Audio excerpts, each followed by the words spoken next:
hosted by Mike, the Big Cheese. Hey, this is Mike. How are you? Hello, Mike. This is Kevin from Chemical Straitjacket. How are you? I'm doing great, Kevin. How are you today? I'm doing great. You are the Big Cheese, aren't you? Yeah, that's what they call me, yeah. Well, nice to meet you. You too. Listen, I mean, 4 years, 3 records, that's pretty impressive. Oh, thank you. Yeah, I don't sleep much. Yeah. I really don't. I have chronic insomnia, so that's usually when I work on the songs. Well, I guess in a way for the fans, that's a good thing. For you, probably not. But, you know, it's an amazing output for a couple of years. And what's impressive is that if you go back to the first record and then you look at the new one, The Dark Progression, I mean, you can see the band building from album to album. And it seems like you really caught a groove on this one. Like, this is what the band was meant to be and who you were meant to sound like. Well, I think that's an awesome statement right there, because that's why we called it Dark Progression, because we knew as we were mixing this album, we're like, this is us. This is where we've been headed, and now we're finally there. Yeah. I mean, when you're actually in the studio, I mean, you know, you work on all of these songs, you know, you go to the studio, you go to lay them down for the record. Is there a feeling that you get where you say, wow, this is it, you know, this is what we're waiting for, this is it, it's all coming together? Or is there always that struggle in the studio trying to put it together to get to that point? I gotta be honest, on this album, it was the first thing you said. It was that we felt like we just kept smiling. We're like, we're there. We found it. You know, like we got our sound, and you know, we have our producer who we worked with twice now, so we know how to work together. And yeah, just on this album, on the previous albums, yeah, on the debut, we didn't know what we were doing. Of course, basically made it in my laundry room. Wretched Things was where we learned a lot, but this one, yeah, a lot of smiling, to be honest with you. Yeah, it's a great record. You know, when people hear industrial music, you know, I mean, the actual industrial music, you know, revolution kind of goes back to the late 70s, early 80s, but back then most people considered it dance or disco. You know, they were experimenting at the time with it, but it wasn't until, like, you know, maybe the early mid-90s where it really exploded and became something onto itself. But there were so many genres that could be labeled inside of that one label, you know, whether it's, you know, and from industrial you can go for electronica, you go to ambient, you go to metal, pop, I mean, everything is in there. I mean, is it a mixed blessing where you have so many things to choose from, or is it kind of hard to nail it down to, like, we're this kind of band, but we want to also bring everything else into that fold?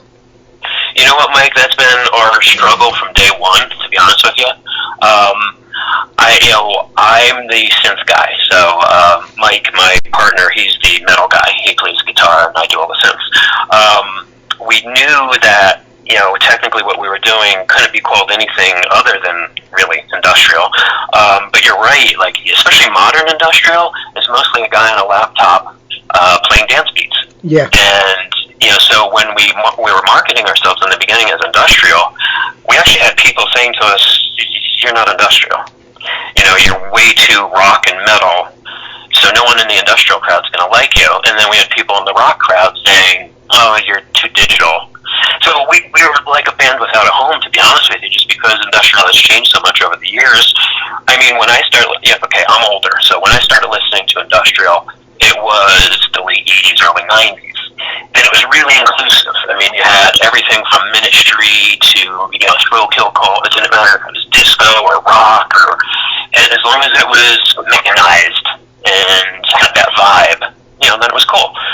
But yeah, now we really don't know where we fit. We kind of coined our own genre. We're calling ourselves outlaw industrial, you know, which also jives with our visuals, because I'm very into, like, Beck and Paw films and cowboy shit.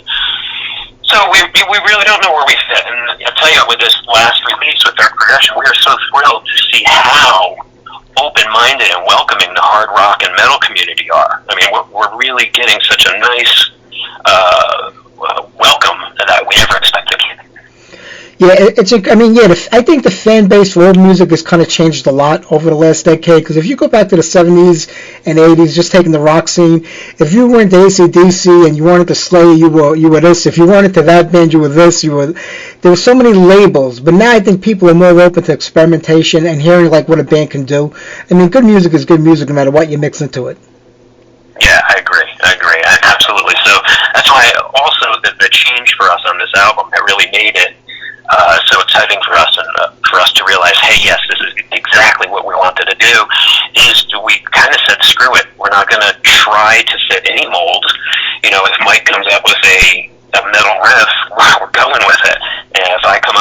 a dance beat. We're going with it, and we just said, you know what, we don't fit any genres as it is. Why try? You know? True. I think that's the best way of going about it. I mean, you remember ever playing a show and before you go on stage, looking at the crowd, saying, "I think these guys are looking for something different." Saying, we're gonna have to win them over. It's happened to us a few times, but then we've had the opposite, where we've played to a room, like when we played in Brooklyn at the Knitting Factory, and most people obviously were there for the headlining band. We were direct support, but I'm looking around, and there had to be 20 or 30 people that knew every word, and I was just like, oh my God, like that's the best feeling in the world. Yeah, I also knew that I couldn't screw up because they would know. But yeah, I tell you, I'm really, really pleased with the rock and metal people, and when they come to our shows, we win them over. Sometimes they look at us a little strange in the beginning, but by the end, they're like, that's different, that was cool. Yeah, I agree. I think a lot of people are open to what they hear now. I mean, being that maybe hoping that this summer we're getting back into some live shows again and be able to go see bands live, I think people are just going to be clamoring to go out and see live music, and it'd be a great way to win over a bunch of new fans, too. Yeah, we can't wait. We still, we practice regularly for our live show, so we're itching for it. Yeah.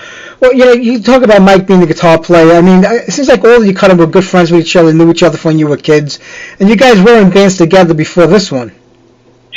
We were in one band together, yeah, back when we were in high school, and it was the same type of music, just more raw, obviously. I didn't have the technology that I have now. I had basically one massive, heavy synthesizer. But yeah, we were doing pretty much like Blueprint in high school, because songwriting is not very different, to be honest with you. Even though 2 years have passed, we kind of picked up right where we left off. That's a great thing. I mean, going back to that early band with some of the songs you guys were working on back then, have you ever taken any of that to use now, maybe bits and pieces of it, or whole songs that maybe back then you didn't feel were good enough, but now with the ability and the change that you have, you were able to use them again? That's a great question. I think it's song number 12 on Dark Progression. It's called Gonna Die, and the lyrics are a bit sophomoric because we wrote it in '89. When we had our first band back in college and high school. So Mike and I actually surprised Mike. We were pretty much done with Dark Progression, and I had one Sunday where I had nothing to do, and I programmed one of our old songs. It was called Gonna Die, and I laid down the vocals because back then we had a different singer, and I sent it to Mike, and he was like, "Holy shit, you really want to do this?" And I was like, "Yeah, I do," because it's you could tell it's not written with the rest of the album. It sounds older, it sounds more primitive, but it has a great punk edge to it, and it's a real banger. So I was like, yeah, you know what, let's bring that back. So yeah, one of the songs on this album we wrote probably 30 years ago. Wow, and one of what's crazy, I was going to say one of my favorite songs on the record is Gonna Die. I was going to say that in 1911 are the two songs. It's a great record start to finish. Those two, for some reason, keep drawing me back over and over again. It's amazing that song, like I said, I would never said that was like from, the 90s. I would have never put that together, because you were there and wrote it, but as a fan, I would have never thought that. Oh, that's cool. That's cool to hear that from your perspective. Very cool. And 1911, that was the first song that we wrote for this album, and it had my lowest expectations, but everybody likes it. It's great. When you say you had your lowest expectation, every songwriter has those songs where they struggle with, where should I use it, should I not use it, I'm not really feeling it. When do you get to the point where you say, you know what, let's just go for it? Do the other band members tinker with it or say, this is better than you think it is, let's use it? Yeah, that happens a lot. Everybody second guesses themselves, and when we had finished the previous album, Wretched Things, and I wanted to start right away because I felt like we learned so much, I was like, I want to start the next album right away. 191 was the first song that I wrote, and I felt like on Dark Progression, we kind of had to go for it. Like, I had to try to be more melodic with my voice, just write better and everything. So 1911 was the first song, so it was kind of like an experiment with our new tools and our new attitude. So I guess that's why I was a little bit, on a personal level, a little bit afraid of that song because I felt it was outside of our mold, but it ended up coming along really good, and I think it was what created the new mold for expression the way we did it. Nice. Now, you're talking about you had a singer in the band in the early version of the other band. Was singing something you were kind of forced into doing now? Was it something that just came natural? Oh no, it was. I did it by default. I did it because nobody else would do it. Yeah. I never did until this band. I never wrote a lyric or did a vocal. I was always the synth player, and it was a very comfortable place for me. We did when we 2017 when we formed this project, Mike and I. We actually tried a couple different singers, and most of them were younger than us, and they had that like emo edge. It was a lot of like "you broke my heart" type shit. Yeah. And we knew that is not what we want. Like, so I kept trying to tell the guys that we tried out, like, try it like this, do it like this, try it like this, do it like this. And finally Mike was like, you know what, screw it, Kev, it has to be you. And I was like, oh, Jesus, no. But, we're like yin and yang. Like, I'm high strung and wired all the time. He's the most calm, even tempered guy. And he was just like, every couple of days he'd be like, well, it should be you. And, and finally I gave it a try. And he was like, yeah, that's it. Just keep working on it. You got it. And, so that's the way it happened. And then it came time to play our first live show, and I had never been, behind a microphone ever. And here I'm doing it for the first time at the age of 46. And I was like, wow, I'm going to go out there and look like an asshole. But it worked out great. Yeah. Now I love it. Now it's my favorite part of the songwriting. Now I'm like, to me, synth is secondary. I just want to write the vocal structure and the lyrics. Yeah, I think being a singer and being out there is probably one of the most difficult things to do, even for the most talented of people, because you're not behind, like I said, a synthesizer, a keyboard, a guitar, a drum set. It's just you and a microphone most of the time, and it's a hard thing for a lot of people to adapt to. It is a hard thing. What I had to do is kind of develop a persona. You know what I mean? Like, I had to be like, okay, when I'm out there, I'm chemical straitjacket. I'm a little bit sarcastic, a little bit intimidating. I take on a personality, and then I kind of just act, and that seems to make it much easier. Yeah. Well, I mean, having a big show has always been a part of your repertoire anyway, not just the music. I mean, it's a whole visual thing. Yes. Yeah. I was a big Kiss fan as a kid, and I always thought the show was important. I always thought you had to have good music, but the show is what would pull in a new person, like somebody who wasn't expecting to. They had no idea what they were going to see. So if you entertain them visually and arouse them, with their senses, then they're going to come back and they're going to be like, oh yeah, these songs are good too. But if you just go out there and stare at the floor and play your songs, no matter how good they are, you're not going to impress people who haven't seen you before. True. I mean, like I was saying earlier, hopefully things will start picking up on the live front this year. But, I mean, what has the band do? Like, it's been over a year now, just about over a year. The bands haven't been able to perform live. I mean, what have you guys done besides recording the record? I mean, like, to get people, like, to visually see the band. I mean, I know you have videos out there. Or, like, any of these, like, live performances on the internet, a possibility for the band to get out there up on stage again? We did one live stream on New Year's, and I think it came out really well. The sound was good, everything was good. I gotta tell you though, it's just not the same. No, we had like 10 people over for the live stream, and it just doesn't compare to being in a room. I like to try to win over strangers. I like to read the audience. I like to feel the bass, deep in my chest, and it's just not the same. I'm really not into live streaming. I don't think we'll do it again, to be honest with you, especially since things do seem to be headed in the right direction. So we are just fully concentrating on our live show right now. We're practicing. We're actually setting up. We just got invited to come out to Ohio to play, and Buffalo. So we're trying to set up a little tour, and we're very hopeful that that things, as far as the pandemic, will work out. But yeah, other than preparing for the future, we just worked our asses off on this record. That's pretty much it. Yeah, I'm hoping that we can get back out there live too. I mean, I've been watching a lot of these live streams and everything, and I remember, when MP3 started coming out maybe 10, 15 years ago, and people were like, they'll never take over where people won't buy CDs or albums anymore, and it kind of happened. And I worry about that happening with live shows now, because people have been so accustomed to not going and staying home. And let's be honest, it was kind of hard to get people out before this happened, So it was very hard. People, were watching YouTube and sitting home, and I'm hoping that we get the opposite. I'm hoping that when things reopen, it's like the roaring 20s and people are just out of the time to get out and do shit. But who knows? Yeah, I'm hoping that happens. I mean, are you looking to try to hook up with any bands that go on on a long-term tour? Or is it right now maybe like the short 2-3 week thing, or the one-off show is like the best opportunity for the band? Well, what we're looking at right now, like even before this phone call, Mike and I were mapping out places where we know we're well liked, like Ohio, Buffalo, Chicago, and we're trying to put a little mini tour together, just for us. But my dream would be to, once things get normal, if we could latch on to like a Killing Joke tour or something like that. I would love to open up for a bigger band and just take 3-4 weeks off work and go. Yeah.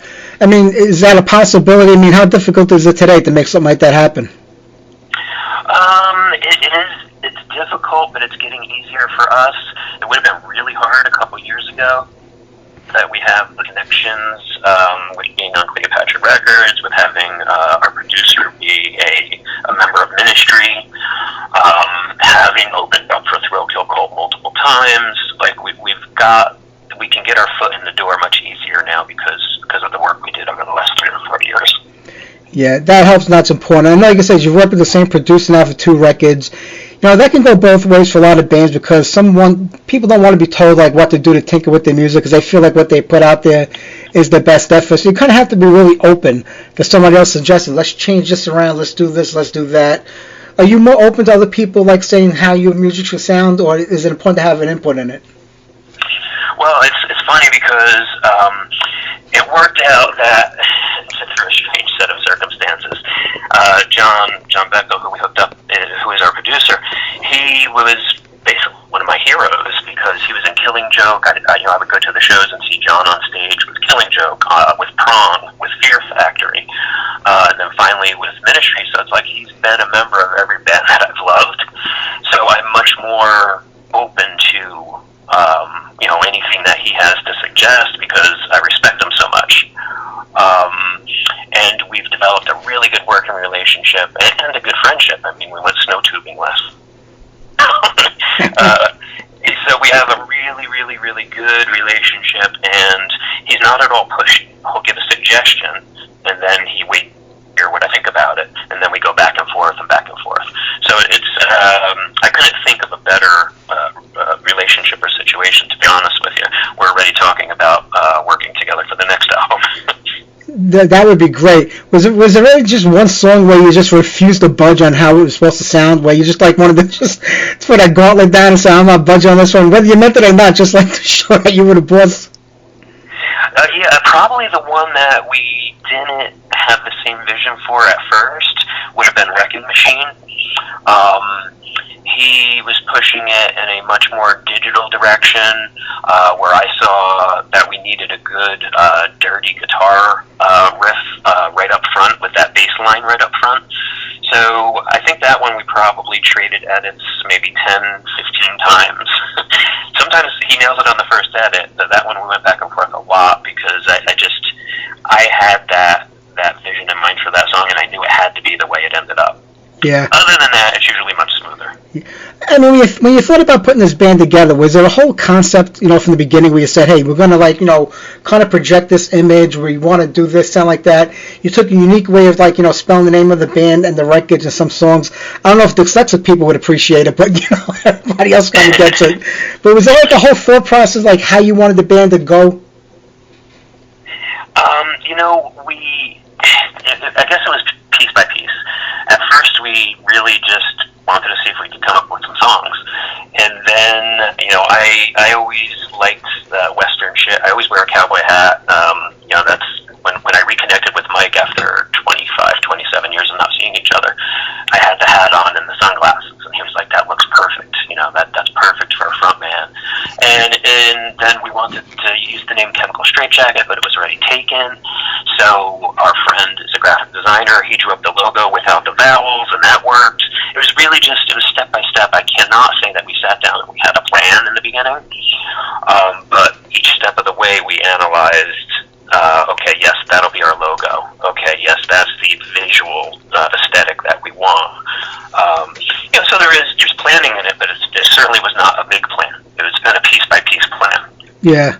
Well, any plans for the remainder of the year? I know we're kind of just getting started in March, but is there anything that you already have lined up that you can count on, or is that kind of like, up in the air until we see what's happening with everything going on? The only thing that I would say right now is 100% is we do have a date to get back on stage down at Dingbats in Clifton, New Jersey, which is kind of one of our home venues, so it'll be a good place to, dust off the rust, so to speak. So that is definitely happening, and that's in July. I think it's July 11th. We just booked it, so that's going to happen. Beyond that, I can't say anything definite at this moment. You know what, Kevin? I'm going to be there July 11th. Being that I'm here in Staten Island, New York, I'm only a hop, skip, and a jump away. I am definitely going to be out there to see that show. And I have to tell you, before I let you go, you did an amazing job on this record.